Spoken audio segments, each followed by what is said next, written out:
सुमित जी, सवाल अब भी वही है कि आखिर क्यों ईरान राजी नहीं हो रहा है, जबकि अमेरिका कह चुका है कि बातचीत कर सकते हैं, बातचीत से ही कोई समाधान निकलेगा, लेकिन ईरान तो बिल्कुल पीछे हट चुका है। देखिए, ईरान में तीन तरह के लोग हैं। पहला लोग है महसूद पेजेश्किन जैसे, जो पढ़े लिखे हैं, जिन्हें पता है देश को आगे चलाना है, और वो एक सभ्य व्यक्ति मैं मानता हूं उन्हें, पर बेचारा उसके कनपट्टी पे भी बंदूक रखते, कभी उल्टे सीधे बयान देता, क्या करे। दूसरा है मोहम्मद गिलाबाफ, ये स्पीकर है, ये थोड़ा हार्डलाइनर है, ये अपनी वो हार्डलाइन वाला स्टैंड लेते हैं। और सबसे वहां दिक्कत है अभी वहादी। वहादी आईआरजीसी का हेड है, वहादी के पास मिसाइल है, रॉकेट है, ताकत है। वहादी के साथ जो शम्स खानी का रिप्लेसमेंट है और जो अली लरजानी का रिप्लेसमेंट है, इन तीन लोग ये हार्ड कोर इस्लामिक रेडिकल्स हैं, ये इस्लामिक आतंकवादी है, इनके पास सत्ता है। ये कहते हैं, इन्होंने कल स्टेटमेंट दिया है, शिया हम हैं, जबकि मैं इनकी स्टेटमेंट से नहीं इत्फाक रखता। ऐसा कुछ नहीं है, ऐसा कोई नहीं लिखा। ये कह रहे हैं हम शिया है, और शिया या जो हम शिया है, शियाओं के लिए जो शहीद होना, ये सबसे बड़ी ग्लोरी है, ये सबसे बड़ा अचीवमेंट दुनिया में। जबकि मैं आपको गारंटी दे रहा हूं, ऐसा किसी शिया का मानना नहीं है, ऐसा कहीं नहीं लिखा कि भाई शहादत होना ही तुम्हारा सबसे बड़ा अचीवमेंट और सबसे बड़ी ग्लोरी है लाइफ में। कह रहे हम शहीद होने को तैयार हैं, हम नहीं मानेंगे, हम पीछे नहीं हटेंगे।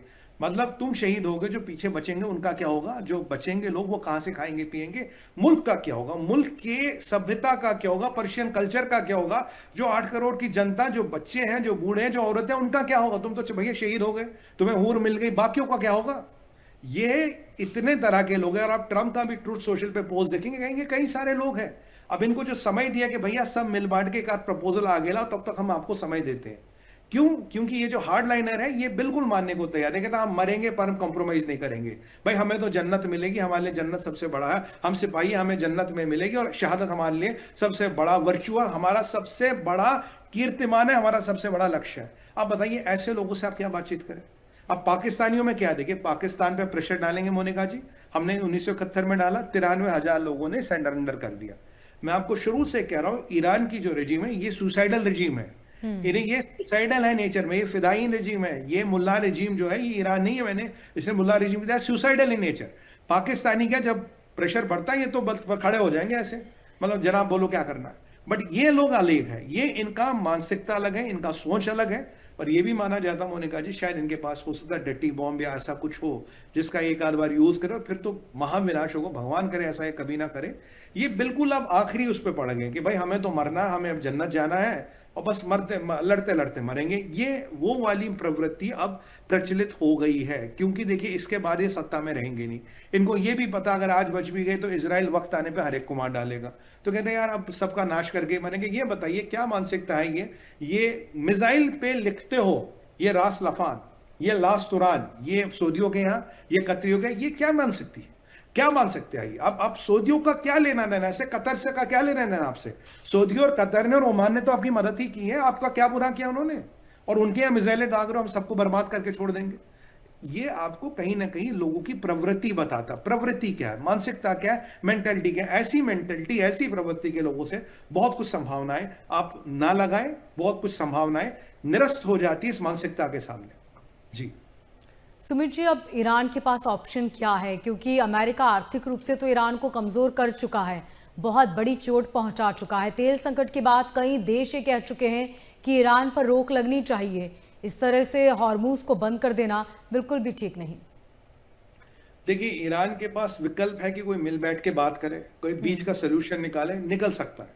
देखिए आपको क्या कह रहा है अमेरिका, अगर आप लॉजिकली सोचे, बोला यार ये इस्लामिक बम और इजराइल और अमेरिका का डिस्ट्रक्शन जो 47 साल से, चलो एक राजनीतिक वो कहते ना नारा हो सकता, तुम्हें इससे पावर मिलती है, चलो राजनीति खेलते रहो, पर बम मत बनाओ। ठीक है जी, कोई बड़ी बात नहीं। अगर आपको अमेरिका और इजराइल को बर्बाद करना है, गल्फ को बर्बाद करना, बम मत बनाओ, ठीक है। मिसाइल अपने लिमिटेड कर लो, अपनी डिफेंस के लिए जितनी चाहिए उतने रखो, ठीक है, कोई बात नहीं। भाई ये जो हमास, हिजबुल्ला विजबुल्ला, इनको समर्थन मत करो। क्योंकि कल जो मोहम्मद गिलाबाफ कह रहा था, उसने कहा भाई ये हिजबुल्ला तो हमारे लिए लड़ता है ना, कल तो वो ऑफिशियली मानता है, कह रहा है हिजबुल्ला हमारे लिए लड़ता, हमारे आईआरजीसी का पार्ट है, आईआरजीसी की रेजिस्टेंस का पार्ट है। कहता है यार इनको हमास, हिजबुल्ला विजबुल्ला, इनकी दुकान बंद कर दो, ठीक है जी। और बस ये दो तीन मेन चीजें हैं, और रिजीम चेंज हो जाए तो अच्छी बात है। ये मानसिकता छोड़ दो। रिजीम चेंज का मतलब क्या है, ये मानसिकता छोड़ दो, इसको मारना है, इसको काटना है। अब मुझे बताइए इन 3-4 चीजों में गलत क्या, अपना तेल बेचो, ऐश करो, सब कुछ करो, तरक्की करो, खूब इन्वेंशन करो, खूब आगे बढ़ो, किसने आपको रोका है। अब बॉम्ब तो नॉर्थ कोरिया के पास भी है, नॉर्थ कोरिया तो नहीं कहता ना death to America death to Israel, बम तो बहुत से लोगों के पास है। पर ये लोग जिनके पास बम नहीं, इनका जीवन का लक्ष्य है बम बना के आज इजराइल को मारना, आज अमेरिका को मारना, भाई ये मानसिकता चलेगी नहीं ना। अगर रेजिम चेंज होता है, अगर लोग आते हैं जो इस मानसिकता को नहीं मानते, तो आगे की बातें हो सकती है। ईरान में भी बहुत सभ्यता है, ईरान पर्शियन कल्चर है वहां पे। तो आपने कहीं ना कहीं इसको इस मुल्ला वाले इस्लाम में बांध के रखा है, और इससे आपको पावर मिलती थी। चलिए ठीक है, राजनीतिक नारा लगाना है death to America death to Israel, ठीक है, पर मौत का सामान मत जोड़ो ना भाई। मौत का सामान क्यों इकट्ठा कर रहे हो? चलो रात एक मतलब वो नारेबाजी तक तो ठीक है, पर जब आप मौत का सामान इकट्ठा करोगे, तब जिसकी मौत आएगी वो तो आएगा ना, वो तो अपने आप को बचाएगा। वही अमेरिका और इसराइल आज की डेट में कर रहा। और आसपास के बेचारे मुल्क उनकी ऐसी तैसी कर रहे हो। यूएई जैसा मुल्क सोचिए इकोनॉमिक बेल आउट पे आ गया, खुद सोचिए 60 दिन के अंदर, 50 दिन के अंदर अंदर, आप देखिए परिस्थिति कहां जा रही है।